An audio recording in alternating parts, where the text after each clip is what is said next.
इस continue start करते हैं और अब हम ये कहते हैं कि जी आपका जो बिजनेस कॉन्टेक्स्ट है, आपका जो बिजनेस पैरामीटर है, वो अब आपका इंडिपेंडेंट कॉन्ट्रैक्टर से भी शिफ्ट हो चुका है फ्रीलांस के अंदर, और ये दोनों के लिए फायदेमंद है। जो जॉब दे रहा है उसके लिए भी और जो जॉब कर रहा है उसके लिए भी। जो जॉब कर रहा है उसके लिए कैसे फायदेमंद है कि उसके पास मल्टीपल ऑप्शंस हैं अब जॉब करने के। वो एक फ्रीलांस के कॉन्सेप्ट के अंदर एक ऑर्गेनाइजेशन के साथ एफिलिएट नहीं हो सकता, बल्कि एक वक्त में मल्टीपल ऑर्गेनाइजेशन के साथ एफिलिएट होके मल्टीपल प्रोजेक्ट्स कर सकता है और मल्टीपल प्रोजेक्ट्स करके मल्टीपल टाइम्स अपनी अर्निंग को इंक्रीज कर सकता है। सिमिलरली मैं ऑर्गेनाइजेशन के लिहाज से अगर बात करूँ तो ऑर्गेनाइजेशन को अब job security, and service benefit, monthly salary burden, monthly salary expenses, monthly benefits expenses, या आपके एम्प्लॉयज लाइबिलिटी या एडमिनिस्ट्रेटिव कॉस्ट बर्डन, इसमें से किसी तरह के लफ्ज की कोई ज़रूरत नहीं है। तुम्हारा अपना लैपटॉप है, तुम खुद ही फ्रीलांस करोगे, अपने लैपटॉप के ऊपर काम करोगे, कंपनी ने तुम्हें लैपटॉप नहीं देना। तुम्हारी अपनी इंटरनेट फैसिलिटी है, कंपनी तुम्हारी अपनी इंटरनेट फैसिलिटी को यूटिलाइज कराएगी, इंटरनेट फैसिलिटी उन्होंने अपने को नहीं देनी। उन्होंने क्या करना है, उन्होंने एक लमसम अमाउंट बता देना है कि जी ये लमसम अमाउंट है जो हम आपको दे रहे हैं, आपको समझ आती है, ठीक है, आप उसमें कोट करते हो, वो रीनिगोशिएट करते हैं, समझ आती है दोनों को, फेयर एनफ। समझ नहीं आती, you can go your way and they can go their way, मतलब इसके अंदर कोई डिफरेंस नहीं है। तो फर्स्ट ऑफ ऑल ये है कि दोनों एंड्स के ऊपर, दोनों पार्टीज के ऊपर जो लाइबिलिटीज हैं, या दोनों पार्टीज के ऊपर जो लिमिटेशंस हैं, या दोनों पार्टीज के ऊपर जो ऑब्लिगेशन है, वो कम से कम हो, ठीक है। तो बेसिकली ये जो आपका सफर है, जो कि ट्रेडिशनल हायरिंग से इंडिपेंडेंट कॉन्ट्रैक्टर्स तक आया, इंडिपेंडेंट कॉन्ट्रैक्टर से फ्रीलांस तक आया, ये आपकी जो स्ट्रैटेजीज है, ये बेसिकली आपकी स्ट्रैटेजीज तमाम के तमाम बिजनेस स्ट्रैटेजीज या बिजनेस कॉन्टेक्स्ट को देख के बनी है। जिस तरीके से आपकी बिजनेस डायनामिक्स चेंज होती गई, वैसे वैसे ये चीजें चेंज होती गई।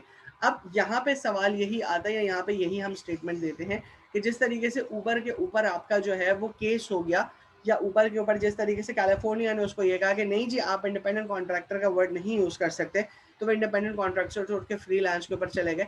इसी तरीके से चीज़ें जो है वो चेंज होती चली जाती है, और चेंज होने के बाद जो है वो चीज़ें मजीद फर्दर आगे मॉडिफाई होती चली जाती है। अब हम इसको स्टार्ट करते हैं और हम ये देखते हैं कि पूरी दुनिया के अंदर जब हमारे पास जो दुनिया के सिनेरियोज चल रहे हैं, उस पूरी दुनिया के अंदर जो एचआर मैनेजर है उनका सबसे बड़ा कंपेटिटिव एडवांटेज है, वो सबसे ज़्यादा एडवांटेज है। क्यों?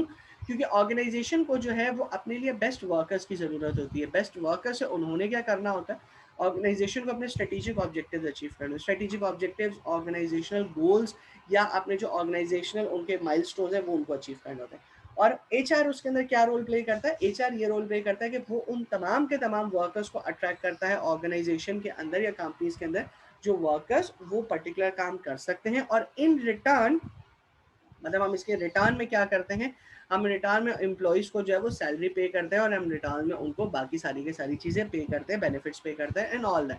ऊबर जो है जब उन्होंने अपना स्टार्ट किया, मतलब ऊबर जब अपनी ऊबर की उन्होंने जो एग्जांपल दिया वो इस तरीके से स्टार्ट किया कि ऊबर वर्थ जीरो से स्टार्ट हुआ था।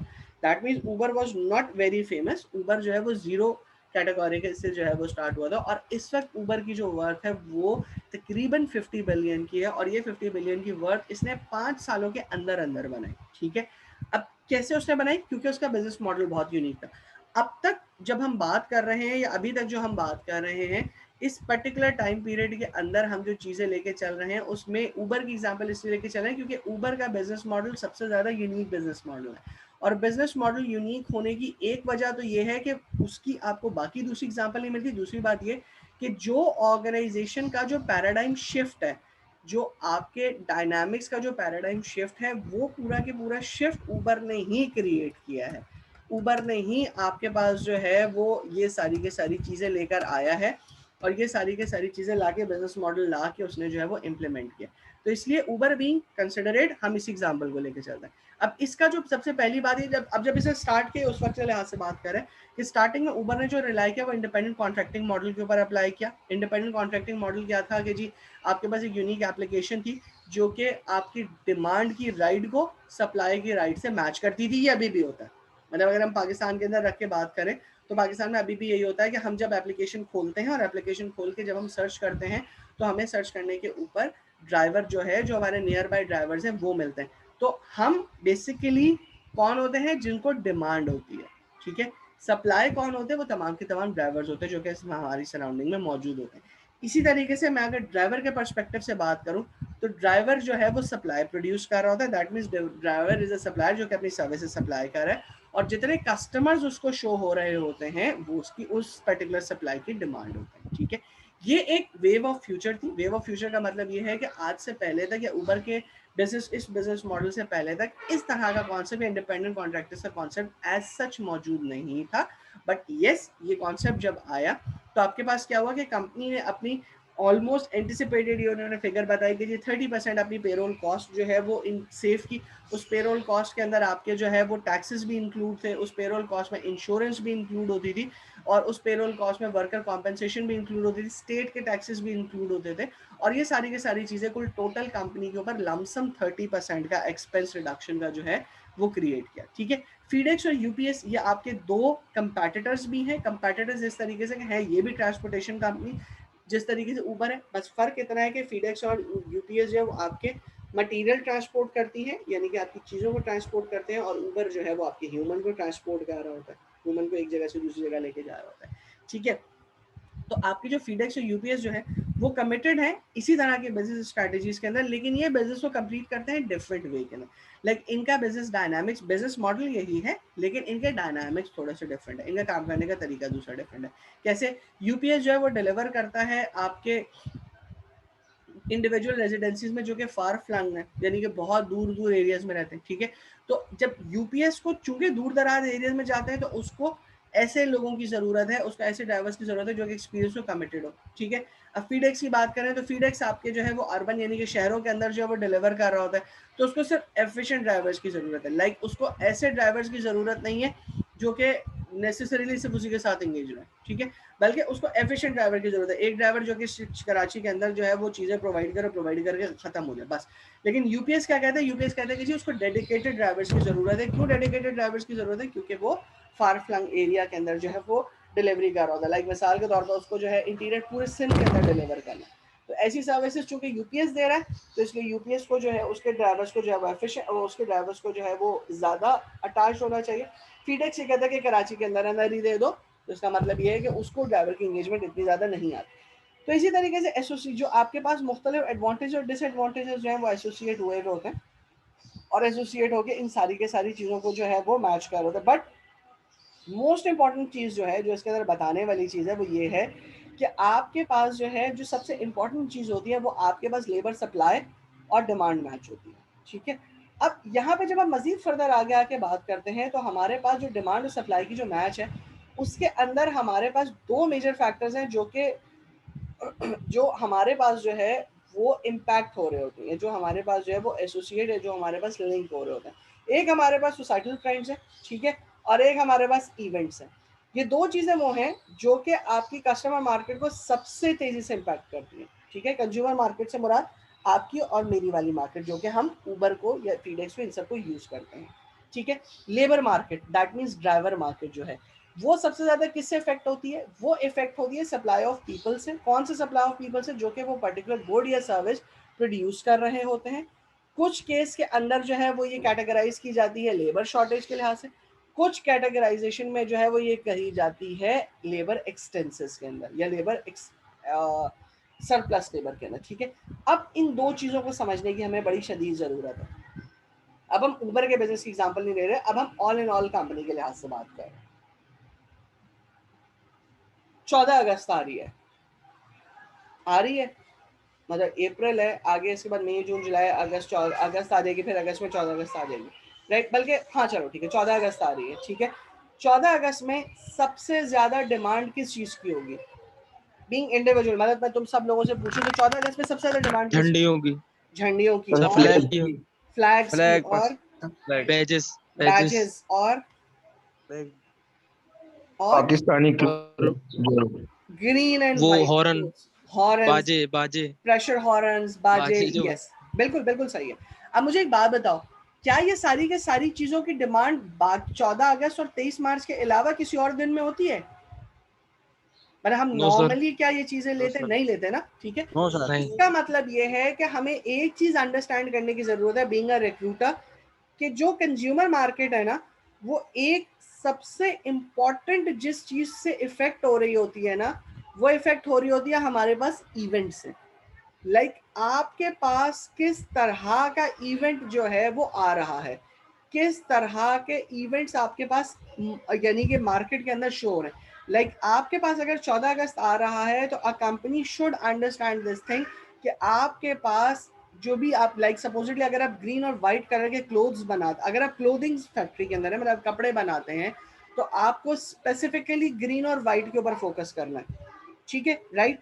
ग्रीन और व्हाइट आपको ज्यादा से ज्यादा ना सिर्फ प्रोड्यूस करना है बल्कि पब्लिसिटी भी करना है, बिकॉज उस पर्टिकुलर इवेंट के ऊपर ग्रीन और व्हाइट की डिमांड सबसे ज्यादा बढ़ जाती है, चाहे वो बैजेस के लिहाज हो, चाहे वो झंडों के लिहाज से हो, चाहे वो कपड़ों के लिहाज से हो, चाहे वो प्रेशर हॉर्न्स के लिहाज से हो, चाहे वो पेंट्स के हिसाब से हो, क्योंकि बहुत सारे लोग बाइक्स के ऊपर वो पेंट भी करा लेते हैं, गाड़ी के ऊपर वो स्टिकर्स भी चिपकवा लेते हैं।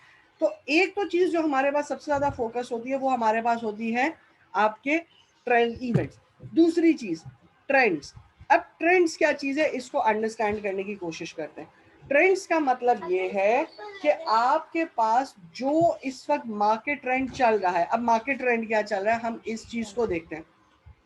मार्केट ट्रेंड का मतलब ये है कि अब मिसाल के तौर पे तुम सब लोगों के पास लैपटॉप्स मौजूद हैं, सब लोगों के पास लैपटॉप्स मौजूद है, ठीक है। अब लैपटॉप्स आपके पास मौजूद है, मुझे उसके बाद ये बताओ कि तुम में से कितने लोगों के घर में अभी भी डेस्कटॉप मौजूद है, मतलब वो रखा हुआ सिस्टम जो होता था, जो पीसी होता था, वो मौजूद है। कितने लोगों के पास वो मौजूद है? ये कितने लोग वो इस्तेमाल करते हैं और लैपटॉप इस्तेमाल नहीं करते? सर वो नहीं है। वो नहीं है। आसिफ यूज करते हो? नो सर, नहीं है सर। फुरकान? पड़ा हुआ है लेकिन खराब है, यूज नहीं करते हैं। बिल्कुल ठीक है। Iqbal? No sir. Sana? No sir नहीं है। फिराज? नो सर, नहीं है। ठीक है। अब बेसिकली ये जो चीज चेंज मतलब अब ये जो डिफरेंस। अच्छा मुझे अब एक और बात बताओ, चलो लैपटॉप और डेस्कटॉप में डिफरेंस क्या है, फर्क क्या है? सर लैपटॉप पोर्टेबल होता है ठीक है, और अग्री। डेस्कटॉप नहीं, मैं फीचर्स की बात नहीं कर रहा, मैं पूछ रहा हूँ फर्क क्या है। फर्क, मेरे सवाल का मतलब ये है कि दोनों के क्या काम करने में कोई फर्क है? लाइक दोनों के अलग अलग काम नहीं करते हैं। सर, नो लैपटॉप सर का बैटरी लैपटॉप कहीं भी ले जा सकते हैं सर, ना ना ना ना डेस्कटॉप ना नहीं ना ना लेके मैं सर। यही बात मैं ये चीज सर सही बैटरी करने की बैकअप कोशिश होता कर है रहा हूँ। सर। एक मिनट, मेरा सवाल समझो। मेरा सवाल ये है दोनों में फर्क होने का मतलब ये है कि क्या दोनों मुख्तलिफ काम करते हैं, लाइक लैपटॉप अलग काम करता है, डेस्कटॉप अलग काम करता है? मेरा सवाल ये है। No sir. दोनों एक ही नो काम करते सर। हैं? दोनों एक ही यस काम सर। करते हैं, ठीक है। लेकिन अगर दोनों एक ही काम करते हैं तो लैपटॉप क्यों यूज करते हो और डेस्कटॉप क्यों यूज नहीं करते? अब तुम्हारे सवालों का, अब तुम बात कर रहे थे ना वो अब बनता है। लाइक पोर्टेबल है, कस्टमाइज्ड है, उठा के उसे हम कहीं भी लेके जा सकते हैं, इजी टू मैनेज है, गोद में रख के हम उससे काम कर सकते हैं, हम इसके साथ साथ दूसरे काम भी कर सकते हैं, जगह कम घेरता है, मेंटेनेंस कॉस्ट कम है, वायरिंग्स वगैरह हमारे पास इसके अंदर नहीं होती है, अलग से कीबोर्ड की ज़रूरत नहीं होती, अलग से माउस की ज़रूरत नहीं होती है, अलग से वाईफाई लगाने की ज़रूरत नहीं होती है, सब चीज़ें उसके अंदर है। ये तो सारी की सारी एडिशनल चीज़ें हैं, लेकिन बेसिक पहला सवाल ये है कि दोनों के काम के अंदर कोई डिफरेंस है? नहीं।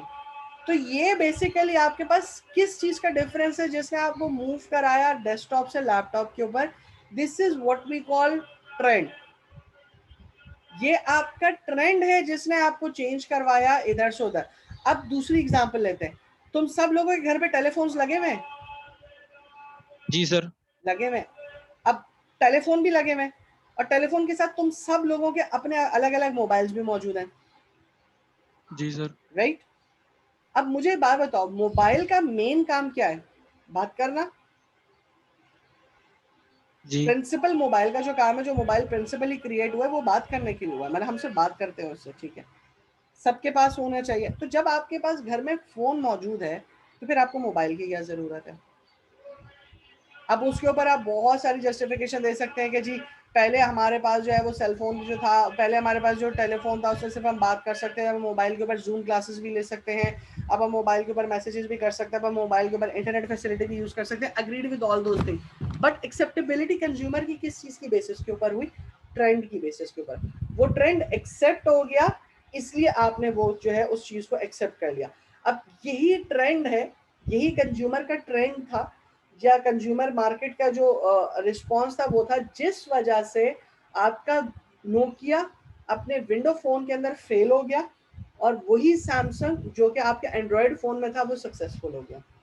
यही वो ट्रेंड है जिस वजह से आईफोन अभी भी अपने जो है वो मेन पर्सपेक्टिव या मेन डायनामिक्स के साथ जो है वो चल रहा है, लेकिन ब्लैकबेरी अपने लिमिटेड फीचर की वजह से क्लोज होता चला जा रहा है। ठीक है, तो what we need to understand is that being a recruiter जो है वो हमें इस चीज को अंडरस्टैंड करने की जरूरत होती है कि कंज्यूमर मार्केट के अंदर जो है वो किस तरह के सोशल ट्रेंड्स और इवेंट्स चल रहे हैं, ताकि हम उसी चीज के लिहाज से अपने बिजनेस मॉडल को डेवलप कर सकें।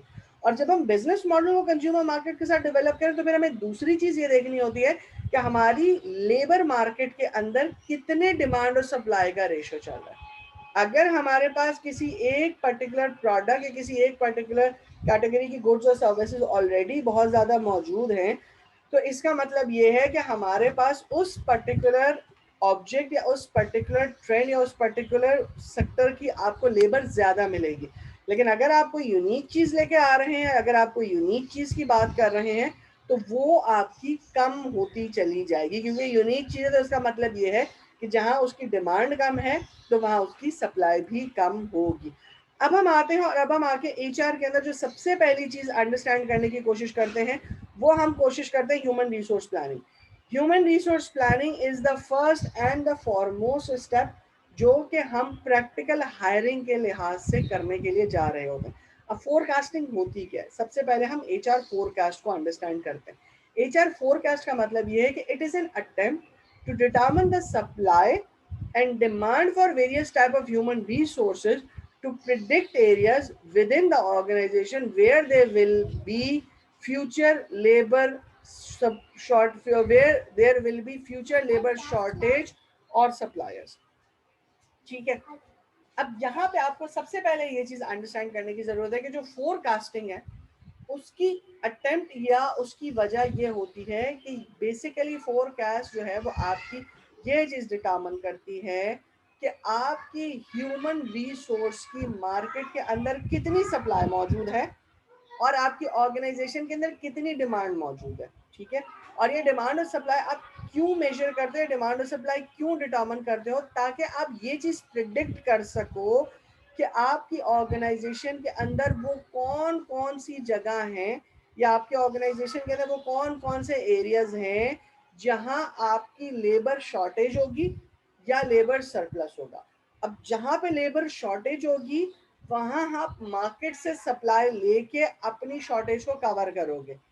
जहां आपके पास सरप्लस होगा, जहां आपके पास इंटरनली ज्यादा होगा, वहां आप एक डिपार्टमेंट से निकाल के दूसरे डिपार्टमेंट से या एक यूनिट से निकाल के दूसरे यूनिट में या एक बिजनेस से निकाल के दूसरे बिजनेस के अंदर लगाओगे, ताकि आपका डिमांड और सप्लाई का जो रेशियो है वो बैलेंस्ड है, ताकि आपका डिमांड और सप्लाई का जो रेशियो है वो इक्वल रहे।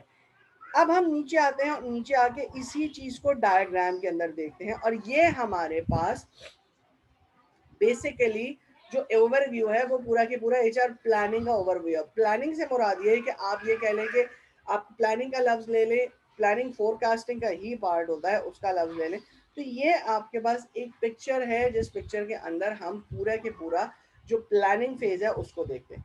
जब हम प्लानिंग फेज की बात करते हैं तो प्लानिंग फेज 2 ब्राउन डब्बों से जो है वो स्टार्ट होता है।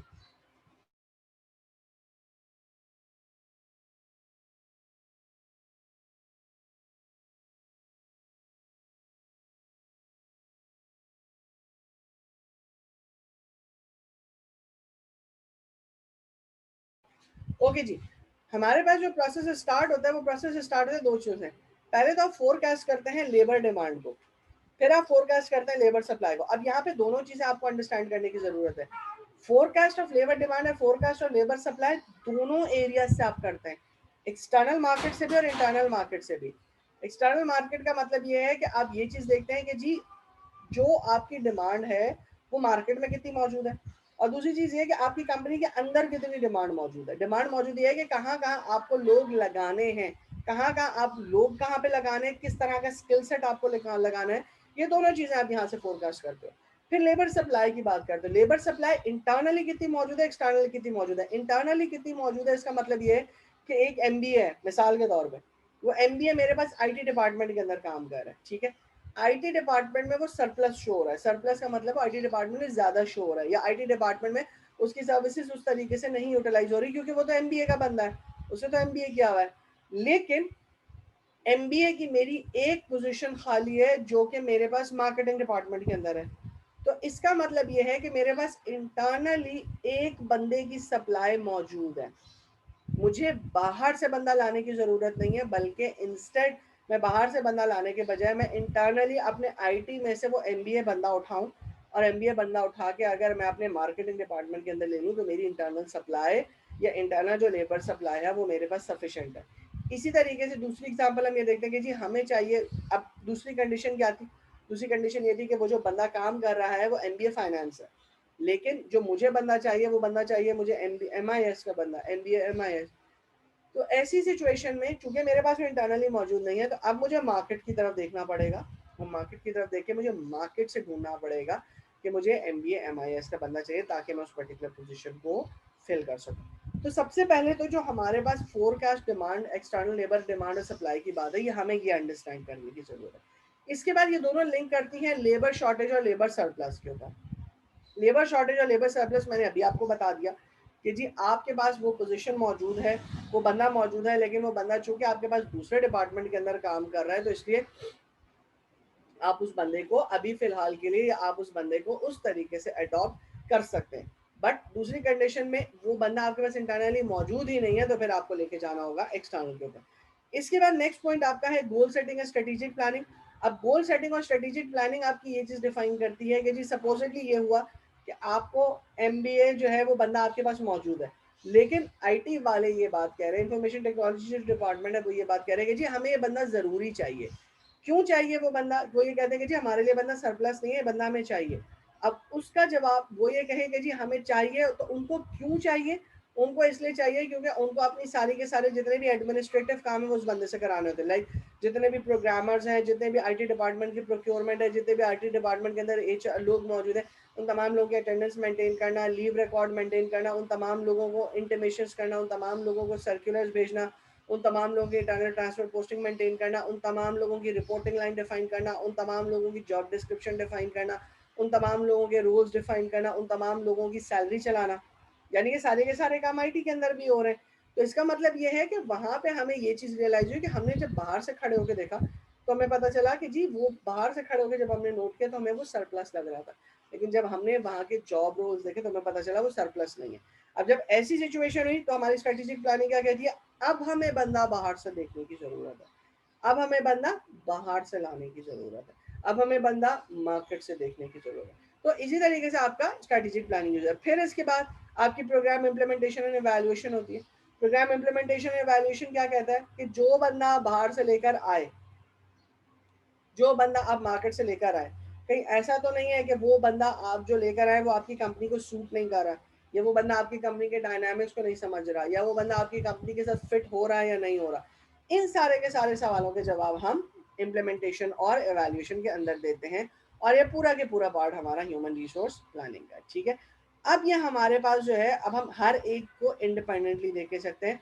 डिटर्मिनिंग लेबर डिमांड, जो सबसे पहला मेरे पास काम था वो क्या था कि हम सबसे पहले लेबर डिमांड को डिटर्मिन करें। लेबर डिमांड को डिटर्मिन करने का मतलब ये है कि हम सबसे पहले लीडिंग इंडिकेटर्स डिटर्मिन करते हैं, हम सबसे पहले इंडिकेटर्स डिफाइन करते हैं कि वो कौन से इंडिकेटर्स हैं, वो कौन से फैक्टर्स हैं जिन फैक्टर्स के ऊपर हम ये चीज़ डिटर्मिन कर सकते हैं कि हमें लेबर की डिमांड चाहिए, किस तरह की लेबर की हमें डिमांड है, ठीक है। तो जो सबसे पहले काम होता है वो हम ये होता है कि हम लेबर डिमांड करने के लिए इंडिकेटर्स डिटर्मिन करते हैं। इंडिकेटर्स अब हमारे पास क्या होते हैं, इंडिकेटर्स हमारे पास वो मेजर हैं जो कि, या जो वो पैरामीटर्स हैं, जो वो मेजरमेंट्स हैं जिसके थ्रू हम डिटर्मिन कर सकें, एग्जैक्टली हम प्रिडिक्ट कर सकें कि हमारे पास फ्यूचर लेबर डिमांड कितनी होगी, कि हमारे पास फ्यूचर हमें कितने डिमांड की ज़रूरत होगी। ये मैकेनिज्म, ये कैलकुलेशन करना, ये चीज़ें एवेल्युएट करना हमारे पास, या ये इंडिकेटर क्रिएट करना हमारे पास जो है इम्पॉर्टेंट होता है, और ये इंडिकेटर हमें बताता है कि हमारी लेबर डिमांड कितनी होगी। इसी तरीके से दूसरी चीज़ जो है वो हमारे पास जो है लेबर सप्लाई को डिटर्मिन करना होता है। अब लेबर सप्लाई को डिटर्मिन करने का मतलब ये है कि हम सबसे पहले ये चीज़ डिटर्मिन करें कि हमारे पास जो है वो कितनी सप्लाई हमारे पास जो है वो मार्केट के अंदर मौजूद है, ठीक है।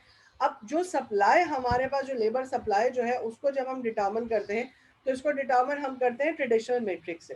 ट्रेडिशनल मैट्रिक्स का मतलब ये हमारे पास पुराने दौर के अंदर हम पहले जो है वो ये चीज़ करते थे कि पहले हम कंपनी की डिमांड डिटर्मिन करते थे, और कंपनी की डिमांड डिटर्मिन करने के बाद जो है हम ये चीज़ दिखाते थे कि जी हमारे पास जो है ऑर्गेनाइजेशन के अंदर, जब हम सप्लाई की बात करते थे तो सप्लाई हम किस तरीके से डिटर्मिन करते थे कि हम ऑर्गेनाइजेशन के अंदर जो लोग होते थे, ये जो ऑर्गेनाइजेशन के अंदर एम्प्लॉयज़ होते थे, हम उन एम्प्लॉयज़ को देखते थे कि जी ये एम्प्लॉय हमारे पास किस किस जगहों के ऊपर, ये किस किस जॉब कैटेगरीज के अंदर जो है मुख्तलिफ पीरियड ऑफ टाइम के अंदर काम किया हुआ है, और फिर हम उसकी एक्सपीरियंस के लिहाज से उसको सप्लाई कंसिडर कर लेते थे। और जब हमें जिस जगह के ऊपर उसकी ज़रूरत होती थी, लाइक हमें अगर एक बंदे की टाइम पीरियड के लिए ज़रूरत होती है, लाइक जिस तरीके से हमने अभी आईटी और उसकी बात की, मार्केटिंग की बात की, तो हम ट्रेडिशनल मैट्रिक्स के अंदर क्या करते थे, ट्रेडिशनल मैट्रिक्स हम ये करते थे कि वो बंदा हम आईटी में ही रखते थे, वो आईटी का काम भी कर रहा होता, बट जब जब हमें उसको मार्केटिंग के अंदर ज़रूरत पड़ती थी, या जब जब हमें मार्केटिंग में उस जब काम की ज़रूरत होती थी, तो what we used to do was we used to go for that particular बंदा, और हम उस बंदे को आईटी के साथ साथ जो है वो मार्केटिंग के लिए भी यूटिलाइज कर लेते। मीन्स हम इंटरनली अपनी रिसोर्सेज को जो है वो लेके ओवरकम कर लेते थे, ओवरकम करके हम जो है वो सप्लाई को जो है वो यूज़ कर लेते थे, ठीक है। ये आपके पास जो है वो ट्रेडिशनल मैट्रिक्स था जो कि यूज़ किया जाता था। ये ट्रेडिशनल मैट्रिक्स था जो हम जो है वो यूज़ कर रहे होते थे कि एक पर्टिकुलर बंदा जो है उसने कहाँ कहाँ कितने कितने पीरियड ऑफ टाइम के लिए जो है वो काम किया, कितने कितने परसेंट काम किया हुआ है, और जिस बंदे ने जो है फिर जहाँ पे हमें उसकी ज़रूरत होती थी वहाँ पे हम उस पर्टिकुलर बंदे की सर्विसेज को जो है वो यूटिलाइज कर लेते हैं, ठीक है। इसके बाद जो हमारे पास अगला इंपॉर्टेंट पॉइंट आया वो ये आया, हमने डिमांड हमने देख ली कि हमारे पास, हमने जो है वो डिमांड किस तरीके से मेजर करनी है, हमने सप्लाई किस तरीके से मेजर करनी है, ये भी हमने देख ली। अब हम ये सवाल करते हैं, जो अब हमने ये चीज़ डिटर्मिन करने की कोशिश की कि हमारे पास लेबर सरप्लस और लेबर शॉर्टेज हम किस तरीके से मेजर करेंगे। लेबर सरप्लस या लेबर शॉर्टेज का मतलब ये है कि आपके पास जो लेबर मार्केट के अंदर आ रही है वो क्या आपके लिए सरप्लस है या वो शॉर्टेज है, ये आप किस तरीके से दोगे। ये तीन चीज़ें आपके पास ह्यूमन रिसोर्स प्लानिंग या ह्यूमन रिसोर्स फोरकास्टिंग के लिए मोस्ट इंपॉर्टेंट है। आपने सबसे पहले जो है इंडिकेटर डिटर्मिन कर लिए डिमांड डिटर्मिन करने के लिए, फिर आपने सप्लाई के लिए ट्रेडिशनल सप्लाई का मेथड देख लिया कि जी आपके पास मल्टीपल सेक्शंस के अंदर आपने ये देखा कि जी लोगों को जो है मुख्तलिफ जगहों पे मुख्तलिफ सर्विसेज जो है वो लोगों की रिक्वायर्ड है, और लोगों ने किस किस तरीके से सर्विसेज को परफॉर्म किया हुआ है, उसको आपने कैटेगराइज करने, उसको आपने मेजर करने के लिए डिमांड और सप्लाई को कैटर के लिए अब आप ये चीज़ डिटर्मिन करते हो कि जी अब आप ये बताएं कि हमारे पास हमें लेबर सरप्लस या लेबर शॉर्टेज कैसे पता चलेगी। लेबर सरप्लस या लेबर शॉर्टेज को डिटर्मिन करने के लिए हमें जो सबसे पहली चीज़ है वो ये डिटर्मिन करना होती है कि हमारी ऑर्गेनाइजेशन के अंदर जॉब कैटेगरीज कितनी है, और ये वही जॉब कैटेगरीज होनी चाहिए जो कि मार्केट के अंदर मौजूद है। लाइक जो कि हमारे पास सराउंडिंग मार्केट के अंदर कैटेगरीज मौजूद है कि हमारे पास भी वही कैटेगरीज मौजूद है। लाइक HR रोल है, अब हमारे पास HR रोल जो है वो हमारे पास जो HR रोल हमारी ऑर्गेनाइजेशन के अंदर वही कैटेगरी हमारे पास मार्केट के अंदर HR रोल के नाम से डिफाइन है। यस जी, दोनों कैटेगरीज डिफाइन है। जब दोनों कैटेगरीज आपके पास एक जैसी है तो फिर उसके बाद what you do is that आप simply you go for market, और मार्केट में जाने के बाद आप ये चीज़ देखते हैं कि जी जो आपके पास कंप्लीट मार्केट के अंदर स्पेसिफिक स्किल आपको रिक्वायर्ड है, वो स्पेसिफिक स्किल्स आपके मार्केट के अंदर कितने मौजूद हैं, या उस स्पेसिफिक स्किल्स के अंदर मार्केट में कितने वर्कर्स आप जो है वो ढूंढ सकते हो, ठीक है। अगर आप वर्कर्स को उसमें मार्केट के अंदर इजीली ढूंढ सकते हो तो दैट मीन्स आपकी जो डिमांड सप्लाई है वो आप इजीली अपनी मार्केट से पूरी कर सकते हो। मिसाल के तौर पे मैं एक एग्जांपल देता हूँ, लाइक MBAs की एग्जांपल ले लेता हूँ, ठीक है। मुझे अपनी कंपनी में MBA की ज़रूरत है। अब मैं जाके मार्केट में ढूंढता हूँ मार्केट में कितने MBAs मौजूद हैं, तो मार्केट में मुझे सफिशिएंट MBAs मिल जाते हैं, ठीक है। मतलब मार्केट में मुझे सफिशिएंट वो लोग मिल जाते हैं जिन्होंने MBA किया हुआ है, ठीक है। इसका मतलब ये है कि मेरी मार्केट सरप्लस है, मतलब मेरी मार्केट में सफिशिएंट लोग मौजूद हैं, या जो मुझे क्वालिफिकेशन जो मुझे रिक्वायरमेंट है वो सफिशिएंट मौजूद है, जिसकी बेसिस के ऊपर मैं अपने प्लानिंग कर सकता हूँ और अपनी ऑर्गेनाइजेशन के प्लानिंग के साथ लोगों को अपनी ऑर्गेनाइजेशन में इंडक्ट कर सकता हूँ, ठीक है। अब इसी की दूसरी एग्जांपल लेके चलता हूँ और मैं कहता हूँ नहीं जी मुझे MBA की ज़रूरत नहीं है, मुझे PhD चाहिए HR के अंदर। अब यहाँ पर जब मैं मार्केट में जाके चेक करता हूँ तो मार्केट में जाके जब मैं PhDs निकालता हूँ तो मुझे पता चलता है कि जी मार्केट में इतने PhDs तो मौजूद ही नहीं है। मिसाल के तौर पर अगर मुझे 100 PhDs चाहिए अपने पर्टिकुलर काम को रन करने के लिए HR में, और मैं जब मार्केट में जाके सर्च करता हूँ ऑर्गेनाइजेशन के अंदर देखता हूँ तो मुझे पता चलता है कि ऑर्गेनाइजेशन के अंदर मार्केट में PhDs तो मौजूद ही नहीं। या पीएचडीज अगर मौजूद भी है तो बहुत कम मौजूद है, बहुत कम पोजीशंस के ऊपर पीएचडीज मौजूद है।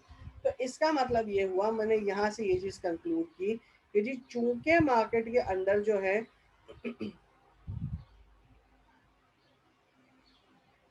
चूंकि मार्केट के अंदर जो है वो आपके पास जो है वो पीएचडी जो है वो मौजूद नहीं है, इसीलिए आपके पास जो है वो इस पर्टिकुलर लेबर की या इस पर्टिकुलर फोर्स की जो है वो आपकी सप्लाई सफिशिएंट मौजूद नहीं है। और जब सफिशिएंट मौजूद नहीं है तो that means it is shortage, यानी कि इसका मतलब ये है कि ये शॉर्टेज है।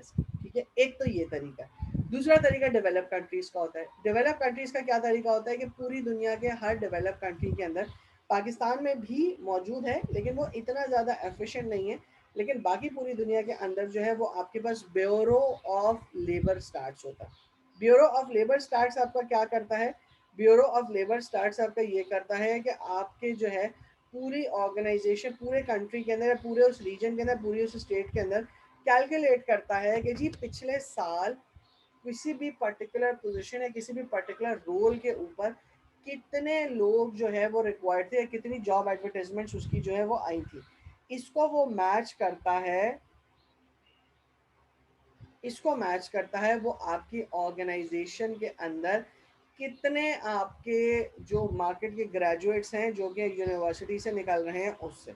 और ये मैचिंग करने के बाद वो ये चीज़ डिटर्मिन करता है कि आपकी मार्केट के अंदर कितना लेबर सरप्लस है और कितना लेबर शॉर्टेज है। मिसाल के तौर पे पिछले साल आपके पास MBAs की 50,000 जॉब्स मौजूद थी, ठीक है, और जो आपके ग्रेजुएट्स मार्केट से निकले वो 30,000 निकले। इसका मतलब ये है कि आपकी लेबर शॉर्टेज है। क्यों लेबर शॉर्टेज है? क्योंकि 50,000 जॉब्स जो हैं वो आपकी मौजूद थी और 30,000 ग्रेजुएट्स आपके मार्केट से निकले, जिसने 20,000 जॉब्स को अनफिल छोड़ा। क्योंकि 30,000 लोगों ने फिल कर दी जॉब को, 20,000 जॉब जो है वो फिल नहीं हुई।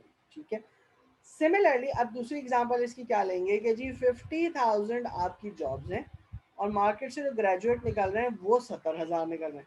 अब जो 70,000 निकल रहे हैं इसका मतलब ये है कि 20,000 सरप्लस आपका मार्केट के अंदर वो पर्टिकुलर जॉब रोल जो है वो ऐड हो रहा है, जो कि आपकी जॉब को एडिशनल, यानी कि जो भी आपकी जॉब को एडिशनल इनकॉर्पोरेट करेगा। तो आपका labour bureau of starts basically क्या करता है? आपकी तमाम की तमाम ह्यूमन रिसोर्स एक्टिविटीज़ को डिटर्मिन करता है और डिटर्मिन करके डिफाइन करता है कि how will you determine your labour, how will you determine your labour surplus and labour force. ठीक है, ये आपके पास कुछ ऑप्शंस हैं।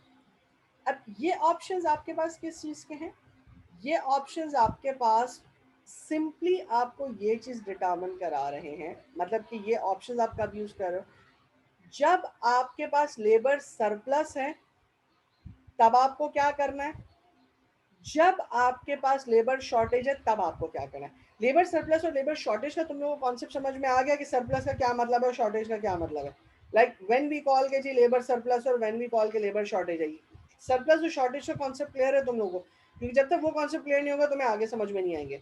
सरप्लस और शॉर्टेज का कॉन्सेप्ट क्लियर है तुम लोगों के लिए? यस अगर सर। किसी को कॉन्सेप्ट क्लियर नहीं है तो समझो, बताओ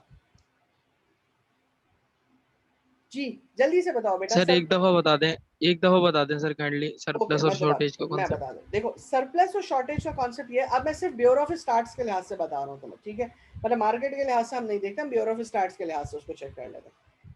सरप्लस और शॉर्टेज का कॉन्सेप्ट ये है कि आपके पास ये चीज़ डिटर्मिन की जाती है कि मार्केट में कितनी जॉब्स मौजूद हैं, ठीक है, और उसके अगेंस्ट में कितने कैंडिडेट्स मौजूद हैं जो कि उस जॉब को फिल कर रहे हैं। मिसाल के तौर पे अगर आपके पास मार्केट में 50,000 जॉब्स मौजूद हैं और 30,000 कैंडिडेट्स उसको फिल कर रहे हैं, तो इसका मतलब ये है कि 20,000 पोजीशंस आपकी खाली रह जाती हैं। मींस 20,000 पोजीशंस के ऊपर आपको लेबर नहीं मिलती है, इसका मतलब है लेबर शॉर्टेज है। ठीक है, अब इसी का ऑपोजिट लेके चलते हैं। 50,000 पोजीशंस आपके पास या 50,000 जॉब्स आपके पास एक पर्टिकुलर फील्ड में, ऑर्गेनाइजेशन में, इंडस्ट्री में मौजूद है और 70,000 लोग मौजूद हैं उस जॉब को फुलफिल करने के लिए। तो इसका मतलब ये है कि 20,000 लोग ऐसे हैं जिनको जॉब नहीं मिलती है। तो ये आपके पास सप्लाई या ये आपके पास लेबर सरप्लस का कॉन्सेप्ट है। समझ आई? क्लियर हुआ? जी सर, थैंक। ठीक है, ओके, अब आपके पास ये दो ऑप्शन है। अगर आपके पास लेबर सरप्लस होता है तो आप क्या करते हो, और अगर लेबर शॉर्ट होता है तो आप क्या करते हो। ये दो टेबल्स आपका जो है वो बेसिकली वो डिफाइन करते हैं, ठीक है। अब इसके अंदर कुछ चीजें हैं जो कि हम अंडरस्टैंड कर लेते हैं। एक हमारे पास लिखा हुआ है स्पीड, मतलब अगर मैं सबसे पहले लेबर ऊपर जाऊँ, पहले हमारे पास कंडीशन वो है कि लेबर सरप्लस है। सरप्लस होने का मतलब क्या है कि 50,000 जॉब्स है मेरे पास और 70,000 लोग जो है वो मेरे पास उस जॉब के लिए मौजूद है, यानी कि 50,000 पोजीशन मुझे फिल करनी है, 70,000 लोग मौजूद है, यानी कि 20,000 लोगों का मेरे पास सरप्लस है। अब मैं इसका क्या कर सकता हूँ, यानी कि अब मैं इस अपनी सप्लाई को या अपनी डिमांड को उस सप्लाई से कैसे मैच कर सकता हूँ। मेरे पास कुछ ऑप्शंस मौजूद हैं, ठीक है। ऑप्शंस के सामने मेरे पास स्पीड मौजूद है कि कौन सा ऑप्शन कितनी स्पीड से डिमांड और सप्लाई को मैच करेगा, ठीक है। और तीसरी चीज ह्यूमन सफरिंग है। ह्यूमन सफरिंग का मुराद ये है कि वो लेबर के ऊपर किस तरीके से नेगेटिव इम्पैक्ट क्रिएट करेगा, ठीक है। बात समझ में आई। पहले तीन हेडिंग्स तुम्हें समझ में आई कि तीनों हेडिंग्स का क्या मतलब है। पहला, अगर मेरे पास लेबर ज्यादा है तो मैं कौन कौन से ऑप्शन यूज कर सकता हूँ अपनी लेबर कम करने के लिए। दूसरा, कितनी तेजी से मैं उसके इम्पैक्ट को या उस डिमांड और सप्लाई को मैच कर सकता हूँ। तीसरा, लोगों के ऊपर या लेबर फोर्स के ऊपर उसका कितना नेगेटिव इम्पैक्ट पड़ेगा। तीन चीजें। दूसरा टेबल आप देखो, दूसरे टेबल के अंदर आपके ऑप्शंस मौजूद हैं कि कौन कौन से ऑप्शंस मैं यूज कर सकता हूँ जो कि मैं अब जिससे मैं अपनी लेबर शॉर्टेज को कम कर सकता हूँ। लाइक अगर मेरे पास 50,000 पोजीशंस मौजूद हैं और 30,000 मेरे पास लोग मौजूद हैं काम करने वाले, 20,000 पोजीशंस मेरे पास खाली हैं, तो मैं उसको किस तरीके से ओवरकम कर सकता हूँ। स्पीड, कितनी स्पीड से वो कौन सा ऑप्शन कितनी स्पीड से उसको कवर करेगा। दूसरी बात ये रिवोकेबिलिटी। रिवोकेबिलिटी का मतलब ये है कि जहां मेरी खत्म हो गई, लाइक मिसाल के तौर पे मेरे पास 50,000 लोगों की पोजीशन कंप्लीट हो गई, यानी 50,000 लोगों का जो मेरा लेबर फोर्स है वो कंप्लीट हो गया। अब जब मेरी जरूरत खत्म हो गई तो मैं वापस कितनी स्पीड से आ सकता हूँ। वापस आने का मतलब ये है कि 30,000 लोगों से मैंने 50,000 लोगों का काम करवाया, जब मेरे पास वो डिमांड खत्म हो गई तो मैं दोबारा वापस 30,000 लोगों पे किस तरीके से आ सकता हूँ। ये कहलाती है रिवोकेबिलिटी। मतलब मैं निकालूंगा किसी को नहीं, यानी मैं लोग कोई निकाल नहीं रहा अपनी ऑर्गेनाइजेशन, लेकिन मैं उनको अगर एक्सेस यूज करूँ तो एक्सेस यूज करके दोबारा वापस उनको उनके नॉर्मल यूज पे किस तरह लेके जा सकूँ, ठीक है। इन दोनों चार्ट्स की हेडिंग समझ में आती हैं।